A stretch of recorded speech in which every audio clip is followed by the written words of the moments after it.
Isaac Mutombo, j'aime bien t'appeler journaliste intelligent. Tina Beni, Tina Kolwezi, l'émission est suivie, en tout cas, félicitations. La commission était, Yozali, sur un peuple. Au ministre soit armé, au ministre par l'institution et un pays. Je vous dis la vérité. Même les lobes à cause de la fandi, à ce le café, qu'ils sachent bien que le café va être après demain. Nauti ko sambe la nzambe, nauti église. Nako ko sera mutu makambote. La guerre a volé le sang des innocents dans ce pays. Vous avez dilapidé le compte du trésor pour venir Simbongo à l'État avec autant de légèreté. Mais pas interpeller au pays. Il y a quand même preuve. Alors ça ne valait à rien de remplacer Joseph Kabila. On comprendre que Kabila a battu c'est Batika Etimia. Comme il a 200 000, après moi j'acclame. Non. Toujours yoka makambo wana yake bango bazosomba kaka mapango ba oya sombi mapango na oya sombi ya minene mikolo nyos bazoboma bato miko donc neti tozana mboka na biso te papa 60 ya pasi ya mawa. Égoïsme. Ils ont travaillé pour eux-mêmes, pour leur famille, mais ils n'ont pas travaillé pour le pays. Na mingi bino na limité comme on ngai Alexis. To bengi bino na commune ya Matete.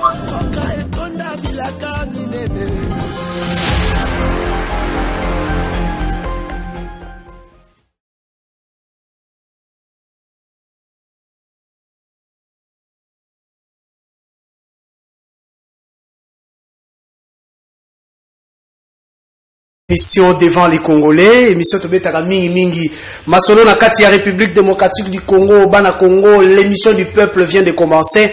Benga ba nyonso bazali libanda bakota na bandako, benga ba bazali distrait et ba se concentrer masolo ya mboka o tobetaka masolo oyo etalaka ba Congolais, émission yango ise bandi, émission epesa bino maloba.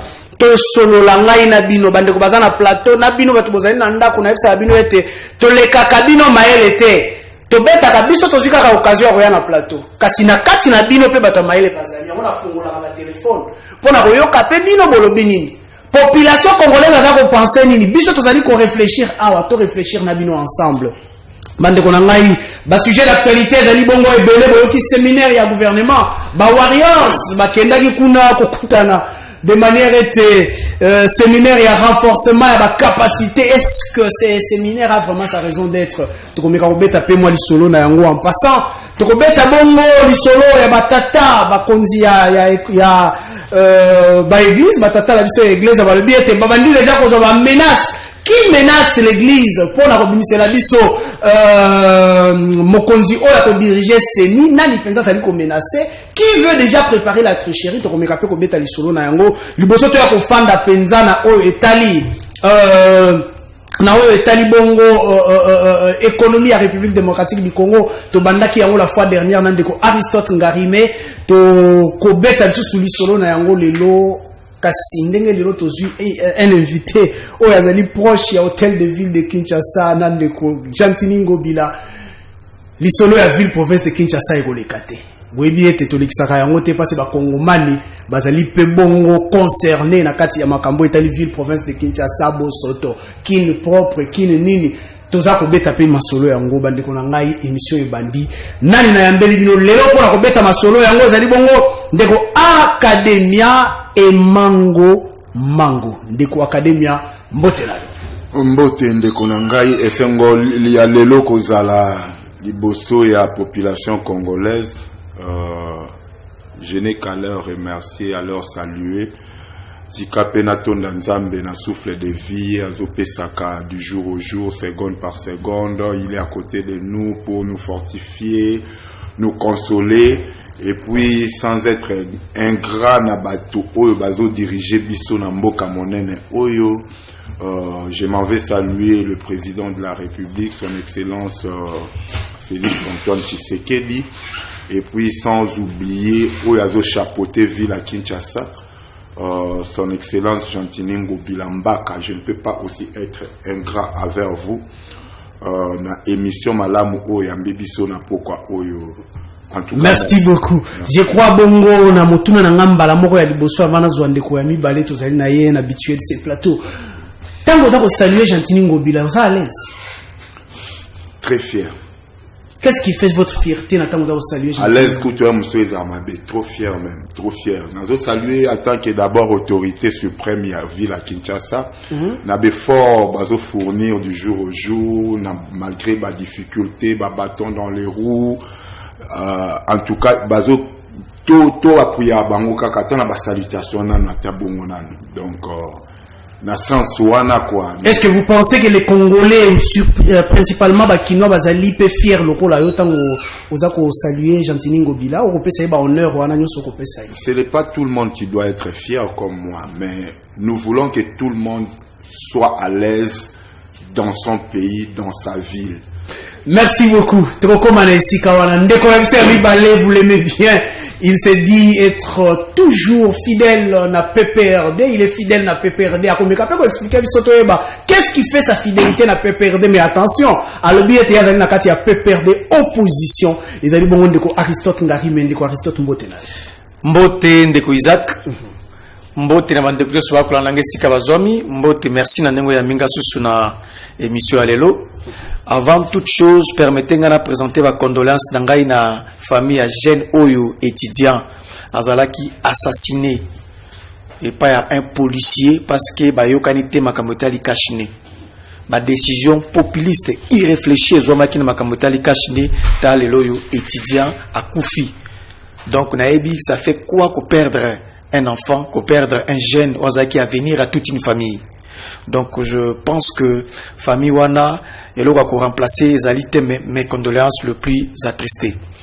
Et par la même occasion, encore une fois, nakanisi bandeko nyoso bako souffrir ba jeune oh tout ba kwayaki na alternance. Ba jeune bandibaki que surtout que voter to changer président, de changer ba personnel politique, vie na biso pe ko changer. Ba jeune baza toujours na kati ya chômage, ba jeune baza toujours na kati ya ko souffrir insécurité, maizate, kuezate, je pense à eux. Ngai soki lelo na tikali toujours constance na kati ya parti oyo nazako CPR nango pe perdre tielo, c'est parce que je me suis rendu compte que ma conviction na ngai ya social démocratie, organisation à parti politique local la PPRD na ba preuve to sali avec le temps, je natali de gauche à droite dans la moni parti égalé en côté en termes à record.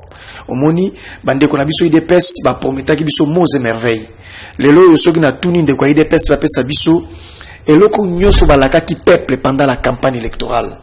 Baloba ki ete ba ko mobiliser ba budget ya mboka, ba kene ko tu musika ko beta 85 millions de dollars. Baloba ki ete ba ko silisa insécurité. Baloba ki ba ko pesa ba jeune misala. Baloba ki ete accès à l'eau, à l'électricité, la couverture santé. Na lingi mo secteur moko ya pamba. Ba ebisangai o ise salemi. Ndeko, na lui comme expert en politique. Parce que natangeli yango. La gestion de la cité, la politique zane ba réforme. Ceux qui muta commis na pouvoir, batala kaye par rapport à la réforme ou à la société. Ça veut dire à Longoli, ba gestion ya kala ba loi ya kala, to soit ba gestion ya kala ya ina ba réforme mususu. Si le loto munata aucune réforme ezali entamée. Na parlement Aristote, liboso était tokende wana, je pense bien que liboso total à venir, total à présent et c'est que to bois comme moi liso na moi histoire te. Natanga yo moko za kotala Joseph Kabila oyo tikali fidèle à Joseph Kabila, vous vous dites que ba prouesse ya Joseph Kabila les alinini et qu'est-ce que Joseph Kabila a fait à la République oyo sengel o exiger ce qu'on a eu de PCP à ça. Exactement. Joseph Kabila Kabange qu'on l'aime ou qu'on l'aime pas. To lingae poto lingaete, Joseph Kabila Kabange atiki Congo na ba institution ici de la démocratie. Mboka oyo toyebaki ezali kaka ba coup d'état ou désordre ainsi de suite, mais to bandi ela moko depuis 2006 to continue à processus moko ya démocratisation na ba institution ici à la démocratie et qui va créer stabilité en mboka ba multiples rébellions et si la parce que mutayebi ki na okene maponi bako ponangai ou la sa rébellion, c'est un élément important, les institutions ici à la démocratie. Mais le fait que andimi ko ça la passation à pouvoir d'une manière civilisée. Joseph Kabila n'avait pas 50 ans. Azaki na biceps. Azaki na armée, Azaki na aner, Azaki pe na mbongo, Azaki pe ko ça lokola basali na Rwanda, lokola basali na Congo Brazzaville. Mais andimi passation à pouvoir. Atika Moussouakota, c'est un élément de taille, il faut qu'on note yango. Joseph Kabila Kabange a coûté nyongo ya 14 milliards de dollars. Au Mobutu Azwa, akenda aliambongo tout ça na nini Joseph Kabila aye esengela ka futa 14 milliards de dollars wana souligner aussi était ba élection moko était RDC na KO ba crise etikali libera banda ba élection 2006 style lo ba élection zo ko ndeko ba élection yo son Afrique pe na mokili ba paya ezana ba poko sonango mais l'essentiel sur sali bila au monde est à 60-70% makama malamu ya élection on acclame même webi contentieux ezala qui a Donald Trump na Hillary Clinton. Donc, il y a ça, et ça va partout par la main. Qu'on l'aime ou qu'on l'aime pas, Joseph Kabila a son bilan. Il a fait sa part. Il a jamais su comment de quoi il dépasse. Bah, écoute, déjà, institution et tiami. Bah, écoute, déjà, élection salmi, par la suite salmi. Bah, il fallait pas compte à mingi sur la camétalie sociale. Parce que Joseph Kabila kuta qui réserve d'échange la banque T. Akuta ki mbongo te, akuta ki ba institution te, akuta ba entreprise te, pillage en 93 mboke kufaki. Ce qu'on t'a IDPC yé, akuta déjà la institution c'est pandémie.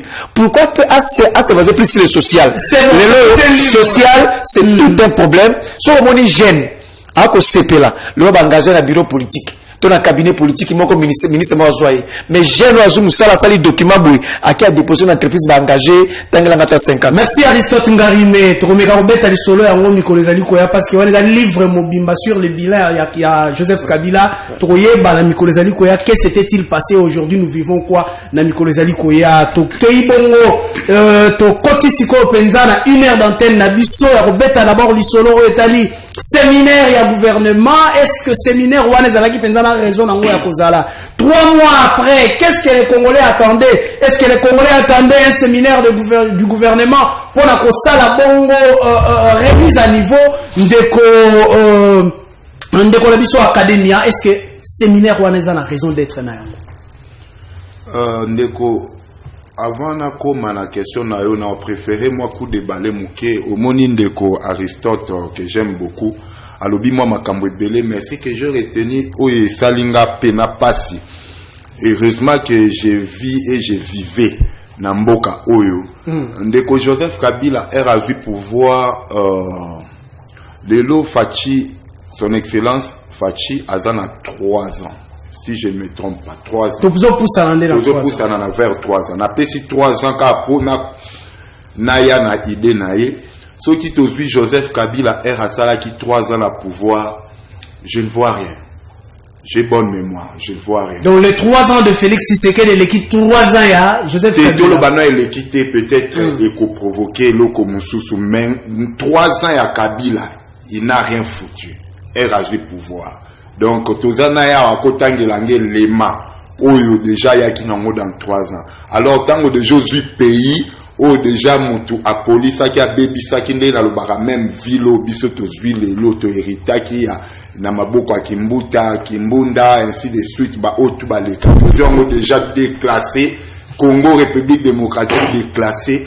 Aujourd'hui, 3 ans, on ne peut que tous les cas si connaître na ba question tuninga ya séminaire pour est-ce que pour la côté les manants moi moké wana oza koloba ete bango basala ki elo côté est-ce que c'est pour ça bino pe boko sala elo côté to lelo esengeli bino bo lakisa wa bino makasi boloba ndeko koloba ko sala elo côté les mabe moi naza na kati ya union sacrée mais naza reconnaissant ndeko Kabila asali makambo ebele ya malamu mais c'était juste expliqué nandeko nangake dans 3 ans avec un pays qu'on a hérité pourri, jamais on peut le reconstruire.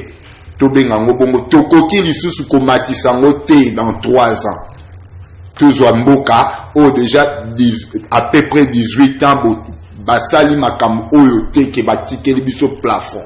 Batikeli biso ndekaka c'est donc batiku pavemate. Alors mais comment est-ce côté? Il y a un nouveau gouvernement que vous avez qualifié de Warriors, gouvernement des Warriors. Est-ce que 3 mois après le gouvernement des Warriors, on devait attendre l'évaluation sur les résultats, topé qu'on remettre Bango à niveau toké? Qu'on remettre Bango à niveau, c'est trop dire. C'est-à-dire quoi? Au moment du séminaire, il y a qu'à Tango Batu, Balingi par exemple, Barsala. Babanda Kosala. Même si Batouana baza qualifié, bazana expérience, ça c'est l'individualité. Mais Tango Bosangani, Pour beaucoup de la idéologie, beaucoup de la vision, la population doit comprendre ça.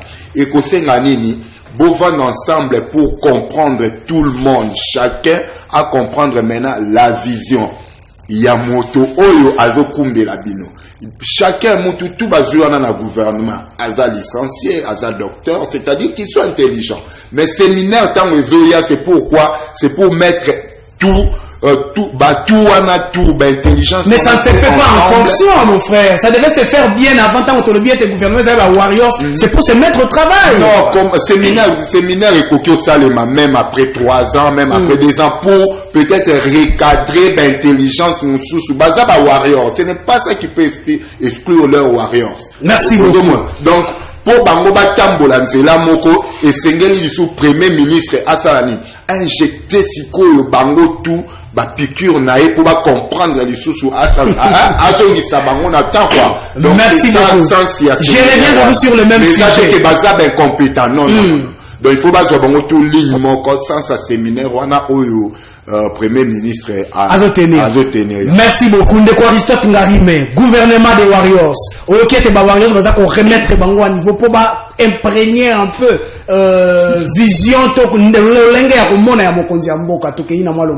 Est-ce que ça a raison d'être vrai ou faux? Ndeko Kalobi, en effet, Aebi raison profonde de tenir à convoquer ce séminaire. Voilà. Là, voilà le Kaliboso Ndeko. Tant que ça, la étude comparative, il faut tenir compte dans le contexte. Joseph Kabila Kabange est au pouvoir en 2001. Il y a Akutaki rien comme réserve d'échange dans la banque. Joseph Kabila Kabange a hérité Mboka Ozalaki presque émietté, balkanisé. RCD, KML, RCD Rouberois, MLC. Dans le contexte ni Joseph Kabila Azumboka. MLC azaki prêt à s'autoproclamer na sikazalaki. Joseph Kabila Zumboka a coûté 14 milliards. Donc ils allaient différemment de Félix. Joseph Kabila mission à cette époque-là. Ozaki a réussi avec distinction. Ozaki ko réunir bandeko tout, ba rébellion tout, ils ont la table moko ba négocier pour me battre. Voilà ce qu'il a fait dans 3 ans. Il a réussi à convaincre les amis pour bakende na Sun City et va sali formule 1+4 ce qu'il faut retenir ndeko. Donc apport différemment de Félix, il y a de Félix a coûté nazo bisabino ndeko. Ndeko Félix a coûté mbongo na banque. Oyo moto yaki ava ya kutaki yangote. A coûté réserve d'échange.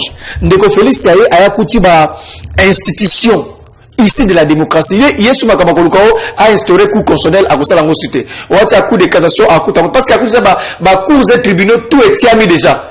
À coup du parlement et Zalarango déjà à coup il a tout trouvé. Donc hier pas naïe, c'était seulement le social. A mis sur social donc comparé ba moté les contextes ils allaient différents. Merci. Nazoki na makamotali ba wario. Rapidement. En réalité ndeko makamboleki na ba warrior ndeko makamboleki na ba warrior gouverneur sali ezo kamisa biso warrior est là qui si un soldat d'élite un guerrier commando yesoka ye ça veut dire qu'il pour changer ba donne ba mission moko terrible ba mission moko difficile il faut ça ba warrior devant Zala, pas ba warrior devant insécurité, pas ba warrior devant chômage, pas ba warrior devant l'eau et l'électricité, ba warrior préparé. Mais en réalité, ce n'est pas le cas. Qu'est-ce qui s'est passé? Et là, qu'on reproche biso à tort, biso bandeko ya FCC PPRD, bandeko reproche biso à tort, yango pe na yoki kuna tangu basali séminaire wana. Mokonzamo kalobi boye. Alobi na ebisi bino ba ministre botika kotosa ba autorité morale na bino. Ba autorité morale na bino ba pesa bino ba injonction te bino o bozali awa bo travailler pour la peuple. Et oui. Nostalgie ya FCC justement mais le lot sous même discours raisonné pourquoi parce que ndeko délice sanga o azali na délégué na katia gouvernement mais asali front mususu ndeko ya Moïse Katumbi o bazali na katia alias bazaku na katia ba ministre basali le comme pour vous dire que eza gouvernement moko a 1000 têtes. Le gouvernement va tuer belé, va trouver belé. Ce n'est pas un corps. Un gouvernement c'est un corps. Un gouvernement c'est une équipe. Il y a ce qu'on appelle la cohésion et la solidarité gouvernementale. C'est ça. Et il y a qu'à plus ce qui est le sommet à impulser le leadership. L'autorité, le numéro 1. le président de la République a imprégné, a impulsé des Kemusika. On va voir ça, ils ont échappatoire. Naïbi Sarabino toujours, il faut rappeler du sous. Joseph Kabila, tout jeune qu'il était. Enfin, il a quitté Bokonzi, a eu 4 vice-présidents, au bas de vision, ma parti politique, Moussous, à Sangay Bango. Mon côté, à l'obara, ministre, que yo ministre, comportement, parce que j'ai Jean-Pierre Bemba, parce que j'ai Zaïd Ngoma, parce que j'ai, non. On a formé une équipe, président avec 4 vice-présidents, dans le gouvernement, il n'y avait jamais eu de plainte. Mais les autres, ils ont Kango. Que non, bino ba ministre, moi tu as besoin d'instruction de gauche à droite pour vous dire quoi? Nous avons un livre secret mon coup. Rapidement. Moi ni ba ministre dans le gouvernement, chaque composante au gouvernement a travaillé pour y mo quoi se justifier en 2023. En 2023, il y a une sac koloba boy. A koloba non biso, bo pesa ki biso budget, bo pesa biso tel porte, au sala ki tala bilan na biso, bo juger biso par rapport à oya biso bilan. Moïse Katumbi na ensemble bakoba biso tous qui ensemble longo mais oui tala oya biso secteur na biso qui affaires étrangères tout ça qui bo je biso pona oya biso IDPS ka koloba biso ça dit que ezali gouvernement ko la tête belé ce n'est pas un corps il faut bas à la corps un esprit pour raconter pour qu'il soit peuple qu'est-ce qui se passe ezali absence de leadership eza malamute absence de vision absence de hiérarchiser ba projet c'est ça le problème donc de quoi ça comme de Congo Bila a provoqué ngaité pour la comme bilo mususu de Congo Bila wa et que ça de Congo Bila aleka qui wana na mbongo ya campagne ya Joseph Kabila merci tourne la campagne pour aleka et certes c'est le peuple la fête na Rotana na fana que ça la fête pour Ngobila lekaki et puis Ngobila a beaucoup de respect envers le peuple et envers Joseph Kabila donc Ndeko a poussé dans le bablo comme souté ou ko za malabuke merci Ndeko na ngai bino pe na côté union sacrée yo ki Ndeko Aristote Kopanza bino awa ete bozali na cohésion te boza ko sala ba hypocrisie pour te lobby moko na moko akende ko défendre bilan yaye bozali na cohésion te comment est-ce que vous trouvez ça est-ce que mboka ko ko tala ko tambola liboso ko kende liboso na tawo motora motaza na vision yaye ndeko tozo provocane te na plateau eza soki oyebi vérité est blessaka ce qui est blessé ndeko peut-être bon toza na plateau à tozo sulula toza na plateau bon voilà so est blessé oté toujours continuer mission de quoi lobby cohésion ezali na kati ya union sacrée ya lobby ya sali science politique et loko etiaka batu na cohésion na kati ya gouvernement ezaka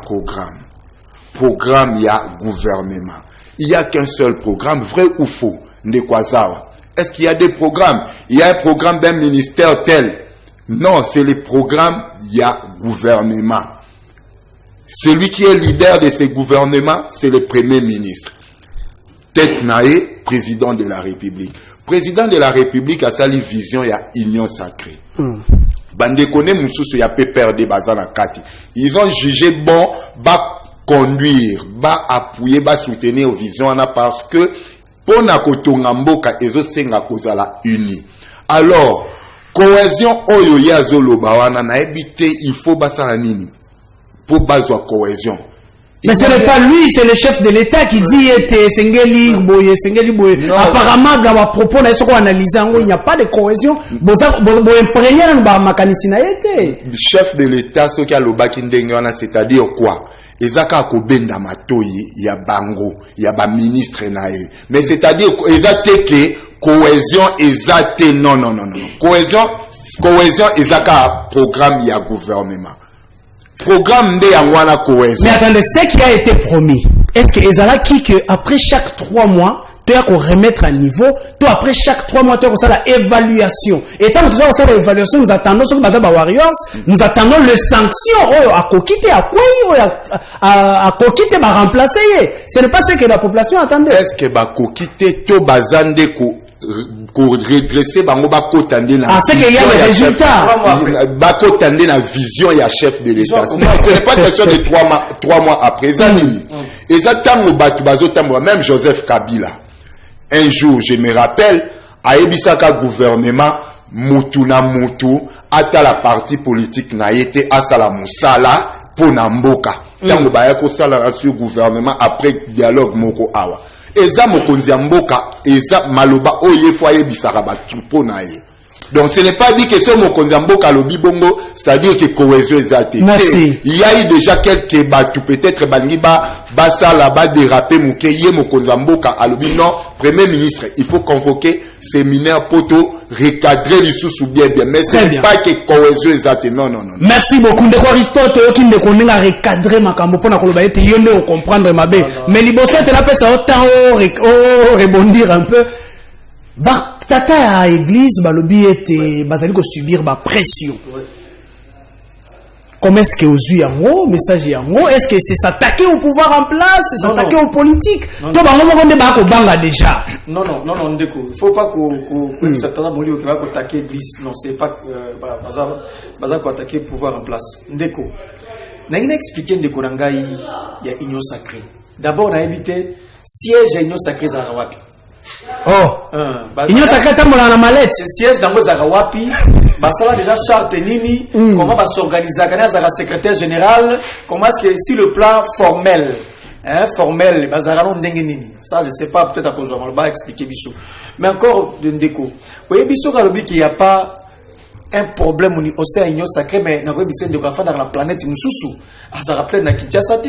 Tant que ça komona ba propos, il y a ba lieutenant, il y a Moïse Katumbi. Ça dit que Bato Alibana te directeur du cabinet à Moïse Katumbi. Quand ça dit censé qu'on imprégner vision à Moïse Katumbi. Aza ko ba gouvernement oyo, ezali gouvernement moko il y a empoisonnement, règlement de comptes, bafoué état de droit pendant qu'ils sont à l'intérieur.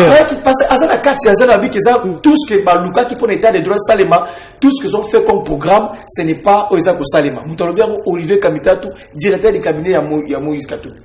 Que dire d'autre? Tant que moni mutuloko là, Délice Sanga. Oh, yemoko Délice Sanga. A donc fustigé déjà préparation. Délice Sanga, azana membre du gouvernement, alobi que non. Ndenga zomo na programme zo kende, glissime ko salema. Yamwa sali front civique contre le glissement, a beng bande comme souvent sanga déjà parce que ndenga gouvernement zo kende, eza ko annoncer lo comme alamuti. Donc, comment vous dites, je vous dis que eza gouvernement a 1000 têtes, eza ko rassuré, ça fait peur. Donc, même acteur na kati ba ko panzana, nous disons que ce n'est pas ça le problème. Le problème là bango zende baza incapable à résoudre des problèmes et à peuple congolais. Voilà, c'est la de quoi bisanga après ko zamaloba, taux de chômage est commis combien? Beaucoup de taux de chômage combien? Le taux de chômage est commis combien? Couverture électrique, taux d'électricité na Congo est commis à combien? Ba combien de routes construites de comment combien de routes ils allaient construire depuis commis n'a pas rappelé projet Tilé Gelou ils allaient lancé dans le mois de mars kende na passa na terre jaune oh il fallait ça la banger tout et comme il retiré atelier wana champion et kangami projet Tilé Gelou na lobby na passa na terre jaune banger tout et zongi à chantier Kangami. Donc merci Aristote Ngari mais c'est lui ezali kambo ya soni comment on habit de pouvoir l'abbé Chole l'a dit clairement justement nalanda ki de quoi abbé Chole comment benga ngoni l'habit du pouvoir ça dit que ozo kende ko outrepasser jusqu'à ce qu'on menacer batata molimo qu'on menacer mais Chole n'a pas été clair dans ses propos il a dit d'ailleurs c'était mon total non il a par respect ndabo kolbabi ce sont déjà identifiés dans la communication on va identifier ceux qui m'a bé comme les mots qu'on a bango bato on va la responsable le cas communiquer naï comment se fait-il vous avez que ko intimider batata molimo ceux qui va aider la bio ali propre ceux qui va aider la bio ali saine ceux vous allez ba républicain pourquoi que ne ko s'interférer dans la structure où est bien mais à la autonome et indépendante pourquoi nous comprenons qu'est-ce qui se passe. Ndenge cour constitutionnel, ba ebaki ko récupérer en cascade, ba ebaki ko nommer, ko réaffecter, ba juge na ba récupérer la seule chose ba ko récupérer le cas social.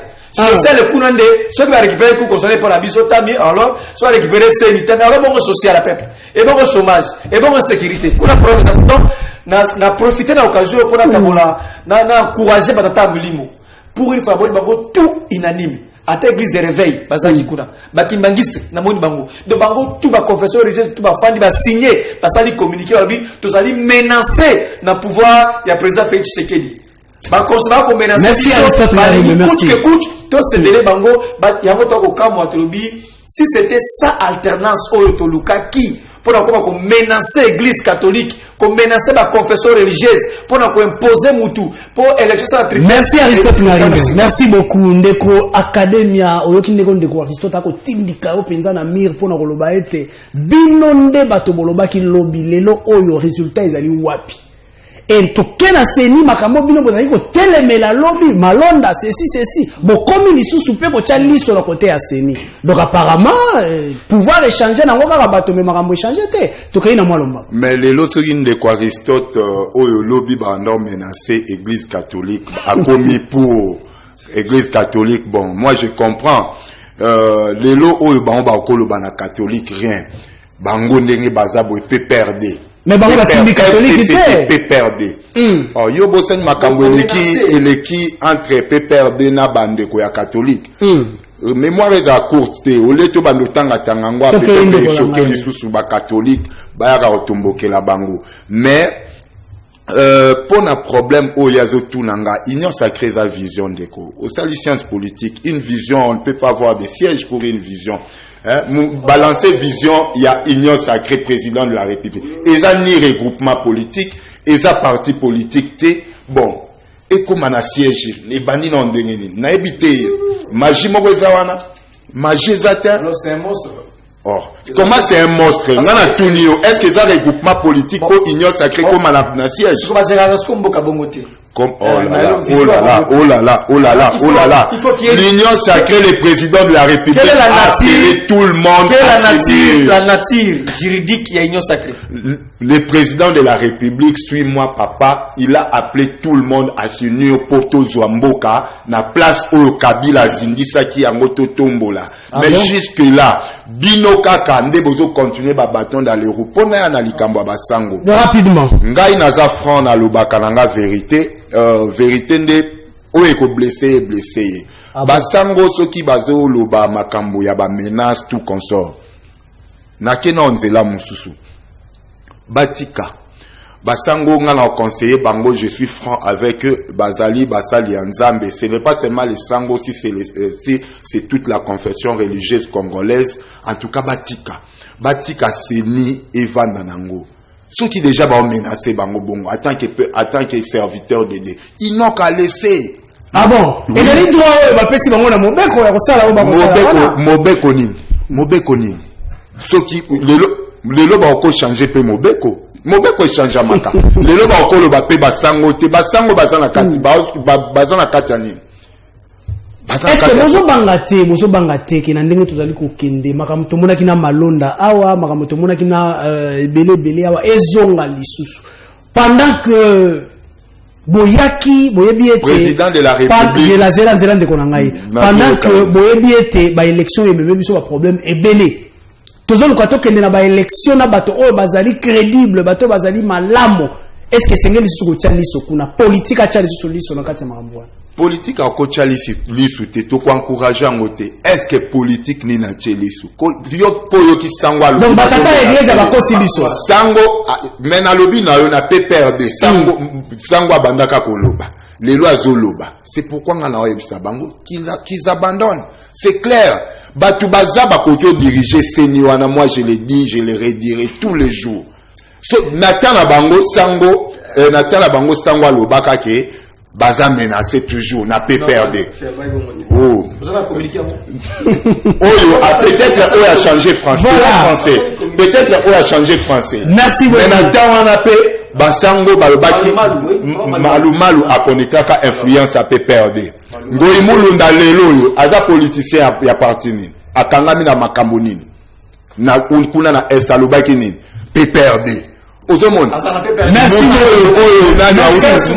muto ya uti kolongo awa onani président senior azolongo awaza partant onani Corneille Nanga yepe lisusu pe perdre kasi yango nazoyebisa yo bango tuwana oyo tozoba ba confession religieuse qu'ils abandonnent batika seni na maboko ya bato mosusu bakomona bamenace ezoya ce sont de baza baserviteur ya nzambe batika balave maboko. Tomoni lobi basango ba menacer le PPRD qui était au pouvoir avec Joseph Kabila lelo les basango par abesho les mutu alobi yango lisusu ke bala ko subir ba menace. On a été guerre wana entre l'église et l'état et ça ko continuer il faut savoir faire les choses autrement. Bon, ndeko na ko préférer na porter moi libère mkena ba kamundo ka koloba. Na malombango to. Je sais pas si il y a confusion soit ça la mon en cause soit n'a évité pourquoi il peut dire des choses comme ça si il y a la loi portant organisation et fonctionnement et CENI.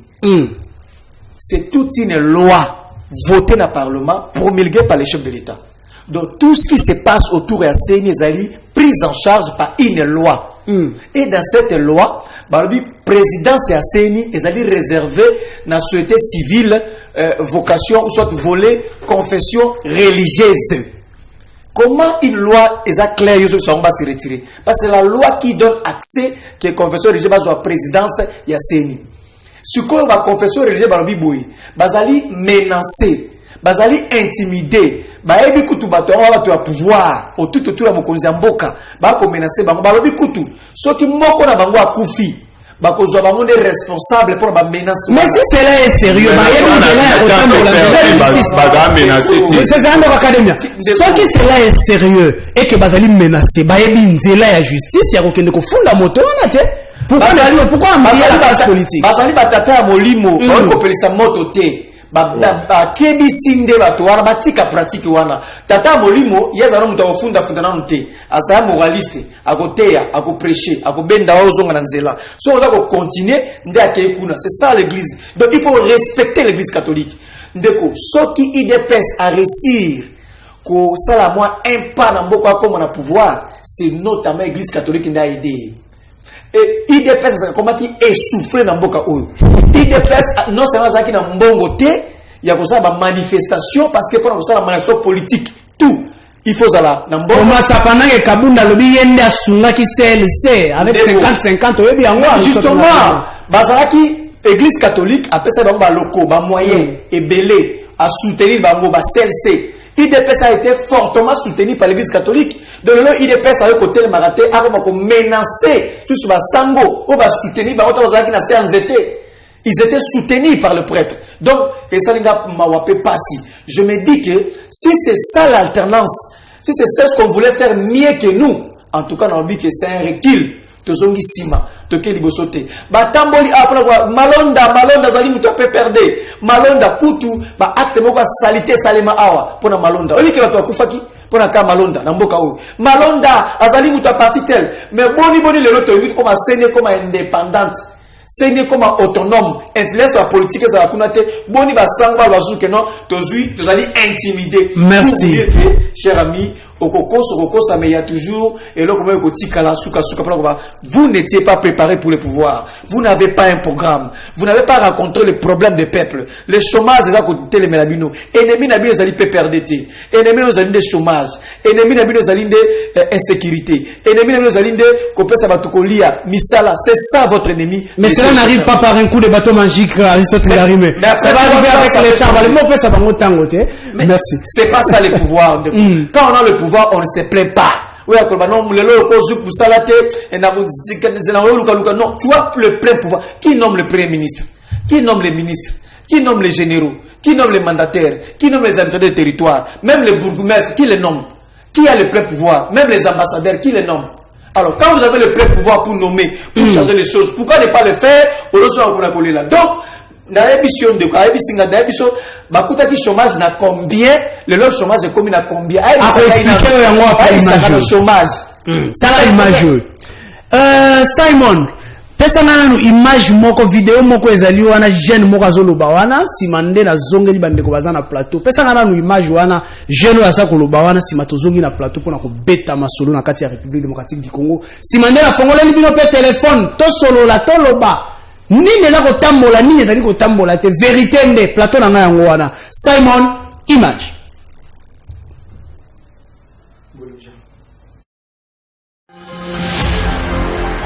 Les jeunes souffrent. Ils ne savent plus quoi faire pour leur avenir. Dépassés qu'ils sont devenus, soliloques à la rue comme de fous.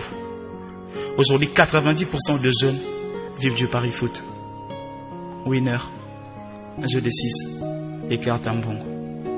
Mais malheureusement, c'est pas tous les jours qu'ils gagnent. Et cette jeunesse s'est fait même un slogan, Monsieur le Président. Bokanganabino Jamal, un mondial à Paris Foot, Nde Tokobomana. Monsieur le Président, où est la responsabilité de l'État, monsieur? 90% des jeunes Congolais jouent et rêvent de gagner le DV Loterie. Les perdants ne désespèrent pas et continuent à jouer dans l'espoir de gagner un jour le visa du paradis qui est les États-Unis. Et les gagnants ont tous une seule prière. Merci mon Dieu de nous avoir fait sortir de l'enfer du Congo. Et nous rentrerons dans ces pays qui est dans le cercueil. Triste réalité. Monsieur le Président, les jeunes préfèrent s'enfuir plutôt que de souffrir, par peur de nuire à la chance de leur vie. Malencontreusement, parce que tous les ambassades nous refusent le visa, comme si c'était Congolais qui portaient l'explosif dans les centres commerciaux de leur pays. Monsieur le Président, beaucoup diront qu'on est mieux ce soir. Oui, on est mieux ce soir avec des guerres interminables et cette pauvreté atroce qui dépasse l'entendement humain. On est mieux ce soir dans ces pays où les populations attendent la pluie pour puiser de l'eau, soit acheter de l'eau de forage pendant que la régie des eaux existe. On est mieux ce soir dans ces pays où la régie des eaux a démissionné complètement de son vrai sens des responsabilités. 1 mois, 2 mois sans eau, ou même pas une goutte toujours. Mais ces dernières, tout ce qu'elle sait faire, c'est de nous déposer des factures fantaisistes pendant qu'elle est incapable de nous fournir de l'eau. Fatu, on est mieux ce soir dans ces pays où on ne peut pas vivre un jour entier sans coupure de courant. On est mieux ce soir avec les politiciens qui servent des individus à la place de servir le peuple. Monsieur le Président, la Bible dit, contentez-vous de ce que vous avez. Oui, mais qu'est-ce qu'il a ton peuple? Le peu que peut avoir ton peuple, c'est vivre avec moins de $1, soit au seuil de la pauvreté. C'est ça être mieux ce soir. Dans ces pays où il n'y a pas d'opportunité pour les jeunes, et nos diplômes ne servent à rien d'autre qu'à faire plaisir à la famille et prouver les gens du quartier qu'on est passé sur les bancs de l'université. On est mieux ce soir.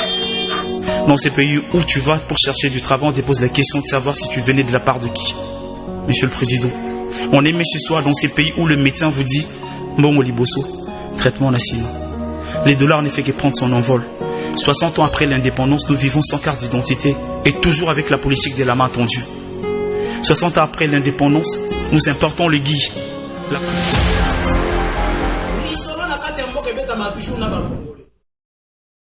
bandeko na ngai nasengi ete bakata yango po moto akolela soko landi yango malamu moto akolela République démocratique du Congo kasi na tango bandeko bakotala kosala makambo oyo ko réfléchir comment koloba na bakonzi avec tout le respect po ete tozonga na mosala totika distraction tala bandeko moso lakisanga ba photo wana ndeko na lakisanga pe la fois dernière bango bazosimbisaka bango ba banderole pour des choses inutiles ndeko na lakisanga yango voilà. Bango bazotala $200 pour na mariage. Là ça mususu. Bazaka wana te mususu ye wana. Bazaka timisaka bino ba banderole. Mais loin neza ko mema biso wapi. J'encourage les jeunes qui prennent conscience ya état na biso en République démocratique du Congo et qui fournissent l'effort ya ko interpeller ba konzi. C'est ça notre travail. Ah tous izali ya ko la musaba jeune. Tozali bongo ko recevoir bino, naza ko recevoir bino, liboso ete na recevoir bino bandeko ba réagir na image wana, si mandé na zubino je crois ndeko academia, je commence avec vous là, au tali yango zali na union sacrée, ndeko aza ko interpeller bino au pouvoir, lettre ouverte au président de la République. L'état à jeunesse et ça li ondengeni. Et ça l'inga bien ndeko olobiti azo s'adresser na président de la République. Mais c'est ce que nous vivons dans notre pays depuis un siècle passé. À Kominatan, Yesiko, Amitié a déclaré ouvertement déjà petit Sikoyo, jeune Wanazaya au Kangamate. Et ça déjà. Vas-y comprendre. Vas-y comprendre. Donc, Aza libre, Asa Lelo Konae et le président de la République. Pas peut-être, il a déjà suivi image Joana Po déjà naebi ke babwa kela ki ango ba bureau ne bazanango mais eko déranger président de la République te eza big Le peuple dit qu'à ça se retrouver t'es dérangé le président de la République. C'est-à-dire quoi? Et qu'on dérangeait était dans le sens oyoke et chaye que on dirait yende bazo chuba. Oui, et qu'on dérangeait pour aluka moyen à servir. Ok, c'est bon. Mais pour que emususu et comme on dirait yende balobeli non yazo lukanda bimisande mboka na makambo bazo déclaré wana. Ça fait un bout de temps qu'on n'avait pas de l'eau et maï na bakarté mususu tilelo ezo bimate wana to wanga na ngote yo bimondire to vivre na Kinshasa.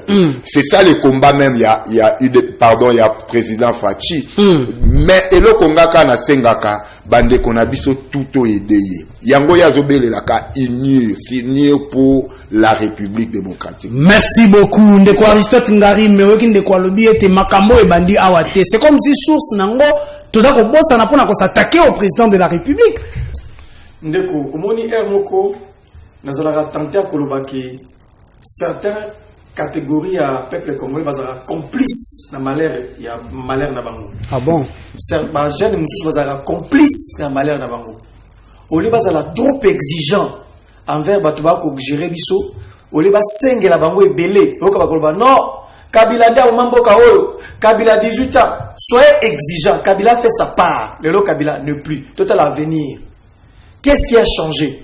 Et l'on est assis que ça l'ennemi. Au peuple comme nous benga. Non, Bisebino, 18 ans pour Kabila Chamboko. Oui, mais Kabila, oui, et après. Congo Souka, après Kabila Gozabokozi. Tout Congo se continue. Kabila fait sa part, Kabila ne plus. Jeune Oya Bengiwana, Azana Posa Misala. Jeune Oya Azana Posa Maïna Kouré, Pesamela. Pourquoi on n'est pas exigeant? Tout ça, la complicité, Mokoboé.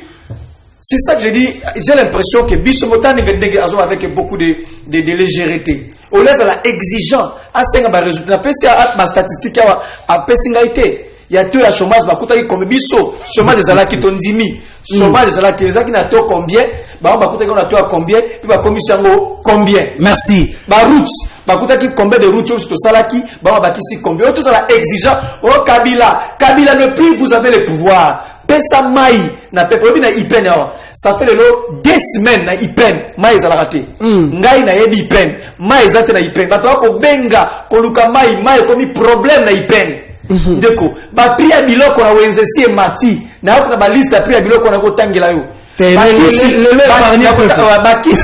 na pharmacie bakisi ya pambo na pharmacie c'est mati Congo comme le quoi lui fait l'eau. Au Kolamutabo soto na ville à Kinshasa. C'est bien. Nous Congo comme soto le kola leloté. Ndeko la Zalaka, toi ça voyager naï. Et dans tout ça, complicité beaucoup boyo comme Kabengi, Kabila, Zala exigeant au votant qui pour le changement. C'est un année changement voilà au lotel à Kabila. C'est bon, bandeko bayoki pe ndeko académie pe ayoki bandeko na ngai téléphone comme iskoko ya mbabino. Nazo ya mbabino po te boloba mboka na biso y a un changement ou pas. Oki ndeko Aristote le bien te lelo c'est total à Kabila te Kabila n'est plus. Ndeko académie a lobby était si nous avons des problèmes aujourd'hui et là parce que lobby tozalaki na ba konzio ba dindisa biso na libulu kasi na ko zwabino boza la responsable ko finga moto te attaquer de ba idée alo ndeko bengi biso wapi kombo nani oh là là bande ko bobi pe biso te s'il vous plaît tango zo benga zala ba numéro ya ezali wana numéro ya liboso numéro ya mibale eza koleka te numéro ya misato eza koleka nazo ya mabino ba numéro mibale numéro ya liboso pe numéro ya misato soko bengi ko bipe biso te parce que za ko ambrier ligne pamba benga pote opesa idée na yo liboso te na recevoir bino lisusu na tamba na bomisela biso ligne si mo pesa na lisusu image moko ezali wana ya ba statistique Simande na zongeli bandeko pona ya mbabango na moni ba appel ndenge zokota déjà en désordre sima ya image wana nde na recevoir bango allons-y Simon image. Congo. La RDC est un pays d'Afrique centrale. C'est le 4e pays le plus peuplé d'Afrique, derrière le Nigeria, l'Éthiopie et l'Égypte, ainsi que le pays francophone le plus peuplé. Le Congo est un pays aux ressources incroyables. Mais comme toujours, c'est l'instabilité qui règne. La RDC est le 2e plus vaste pays d'Afrique après l'Algérie. Le nord du pays est un des plus grands domaines de forêt équatoriale au monde. Le pays est instable et, après 2 guerres civiles, il voit depuis 2016 ressurgir plusieurs milices. La 2e guerre du Congo a fait des combats et des expulsions, qui ont eu des conséquences sur la nature. Numéro 7. Le Zimbabwe.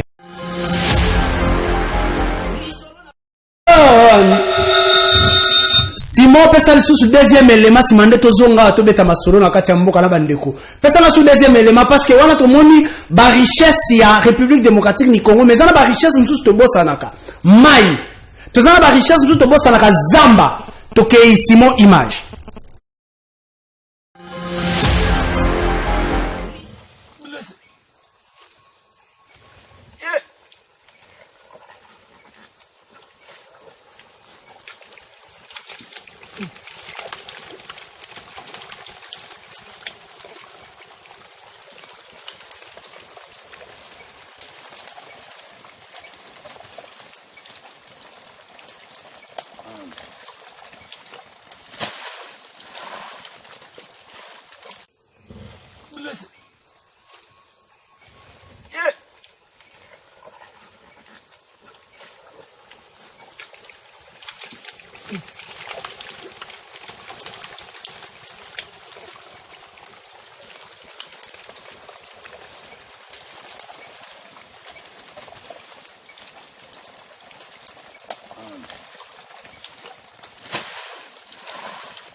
Ezalika pona kolakisa bino ete République démocratique du Congo to ko ba minéré to pesi bato balela kango to pesi bango mais République démocratique du Congo ekufa nzala te na tango tozoli ya Thomson ba mbise pola ezo utalibanda tala mbisi na mwama ya mokebo etala ndenge za kosopana to kana bande ko simande na zongi bande ko ba na plateau alonde ko bengi biso api kombo nani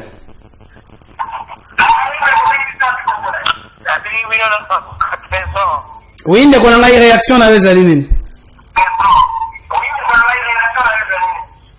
papa wana ya moto ile pesi atika na ye tozela bango rendez-vous kaka le 23 na tozela bango na 2023 merci beaucoup makambo akozongela biso merci beaucoup ndeko alobi ete bango baza kozela bino nde na 2023 alors na ebite na 2023 ba osala bino nini je ne sais pas alors ndeko bengi biso api kombo nani allô alors ndeko bengi biso api kombo nani kombo na Blaise na bengi na komina oui ndeko na réaction na yo na komina Masina na lobi boye oui ya idp mukaina saki ayo kasoni eza soni donc ya koloba makambo ya solo bawana le loto a chômage mata limata na bawenzo kota na mutu abandaki koteka te akomi na peso koteka po azwa safra pourquoi misali ezate ayo kasoni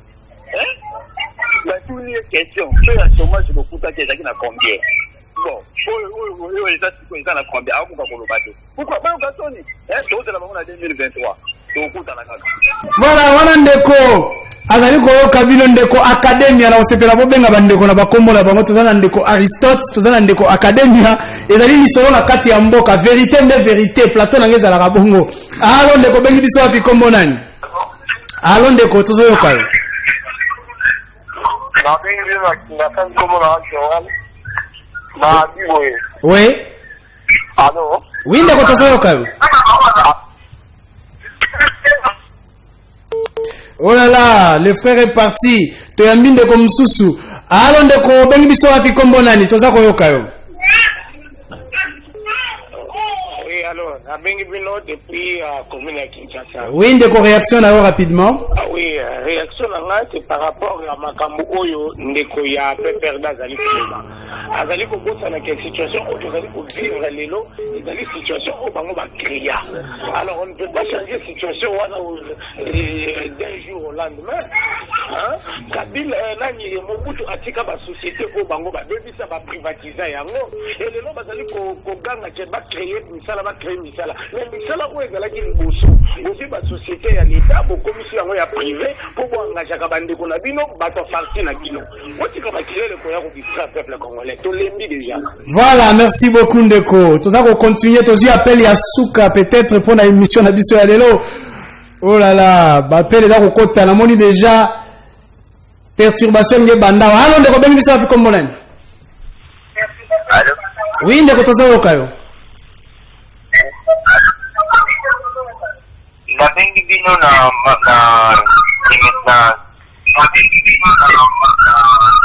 Matasabubu oui ndeko toza okayo naningaki natuna moto ya IDP ya PPRD wa IDP wana azolobaki azolela na kombo ya Kabila eza lokola yo lingi mwasi lokola okutaki ye na mwasi mosusu yoko bomisa ete.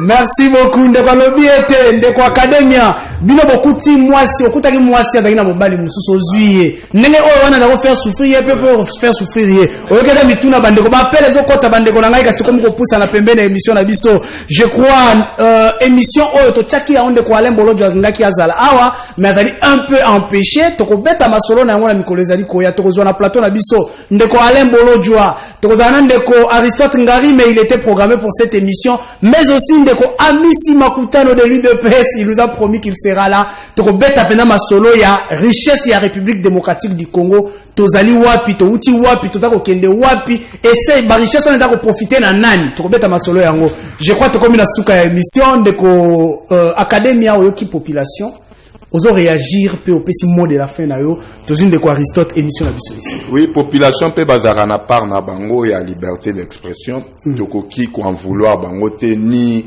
peut-être eza opinion na bango nde biso pe tozo pesa opinion na biso na liboso na bango pe na ba parler bazo pesa opinion na bango sauf que o ngana zo ebisa bango d'abord naza muta UDPS ba retenir ango naza na parti nanga o nazo ko appartenir ACP Alliance des Congolais Progressistes mais tozo lingande topé sa lumière soki makambo o tozo mona déjà lecture tozo sala ke dans l'avenir dans peu de temps tokozwa makambo ya bien ke oyeleka tozo lo bateka tozo ngakapo Kabila baby sende biso tozo baby non mais tozo sa lecture déjà ndenge tozo avancer tozo kende muke kozala bien yazo tuna ba chômage ce qui avancé et le côté oyo bango basala ki même chômage ezalaki kaka biso to se référer na bango te to linga to sala déjà ligne mususu de conduite mais bango ka oye makambo alo bato énuméré ana et pas na bango déjà ezala. Merci beaucoup. Donc, je crois que nazo zela na émission moko spéciale ville province de Kinshasa tokobeta masolo ya Gentini Ngobila est-ce que makambo etambolité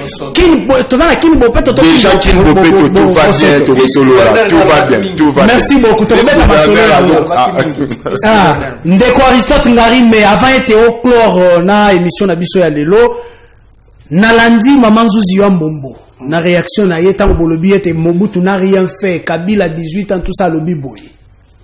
S'il faut comparer le pouvoir de Mobutu na Kabila n'a rien foutu. Mobutu nous a laissé soza comme atangi ba barrage ya Inga, atangi ba makambo belé. Lelo na lingi avant kota na makambo susu. Yebisa biso tolongwana no démocratie tout ça Kabila sur le plan pratique pe social ya peuple asala kinini simande au chlore na émission toke. Bon, na yoki makambo maman Zuzi ya Mbombo, il faut que le baete ya solom de Mobutu asali pe belé. Ezali kondima yango. Contexte oyo Mobutu asalaki nango ebele ezali différent. Na sous-région pion o banda ko utiliser lokola Mobutu azalaki te. Mobutu nini oyo pont oyo ezalaka na Matadi akende kozwa mbongo libanda tana bimea ke libanda bazuba ide basali pont maréchal ba chinois batongeli biso palais du peuple mais biso ba chinois batike loko ba chinois batongeli biso stade de martyr donc Mobutu azalaki na dimension moko oyo esalaki ke basungi asali ebele chef Kabila tango ya kuti mboka ezidi ebebi akuti nyongo ya 14 milliards il fallait on futa nyongo afuti banyongo akutaki démocratie institution stabilité ezaki juste mbongo ezaki te. Merci Aristote Ngarime donc pour mukusa ici 30 secondes bakosukisa balakaki peuple congolais que carton ya soso bakotsomba yango na $10 ndeko na nga IDPS azali ayako bisanga zandoni zandoni osomba carte ya soso na $10 ti lelo kopo ya loso ezalaka 1100 francs congolais, kopo ya madesu ezalaka 2700 francs congolais, ekolo ya fufu ezalaka 1500 francs congolais, ekolo ya masangu 1200 francs congolais. Merci. 1 kilo ya piod ya 16 plus ezalika na 5200 francs congolais. Boîte ya tomate 400 francs congolais. Merci si lelo yo makambo bongina onte toyeba ko talaga kabila te kabila si alonga bo bongisela biso mboka. Merci beaucoup bandeko na ngai émission na biso komi na suka nazo rappeler bino ete soki olingi kolanda émission devant les Congolais na makambo so elekaka na TVT kende koluka biso na YouTube na devant les Congolais TV okozwa biso c'est notre nouvelle chaîne kuna nde soki ka émission style o molandi biso kuna bandeko na biso émission komi na suka. Je vous rappelle tout simplement ete pona baye ba ni ko voyager parce que population congolaise a koma na yeko ko kende libanda. Simo pesa biso mo affiche wana émission sili nango affiche ya bandeko ya o bazali ko faire voyager bateau bokoki ko contacter bango pona kozwa possibilité ya voyage na bino to suki awa kasi bon anniversaire to pesipe anniversaire malamu na molandi monene ya émission na biso na ezali salami bongo. La photo est là ndeko Simon aidez-nous avec la photo ya anniversaire wana voilà, joyeux anniversaire à toi de la part de Arley Kalonji. Voilà, ils allaient bongo Arley Kalonji. Émission Nabiso et Suki Awa Tokute na Mikolo Zali Koya. Merci. Et bah. Dilapidé le compte du trésor, Bobini Simbongo et à l'État avec autant de légèreté. Mais pas interpeller au pays. Il y a qu'à preuve. Alors ça ne valait rien de remplacer Joseph Kabila. Travailler pour eux-mêmes, pour leur famille, mais ils n'ont pas travaillé pour le pays. Navengi bino na limité comme on a ngai Alexis. Tovengi bino na commune ya Mantete.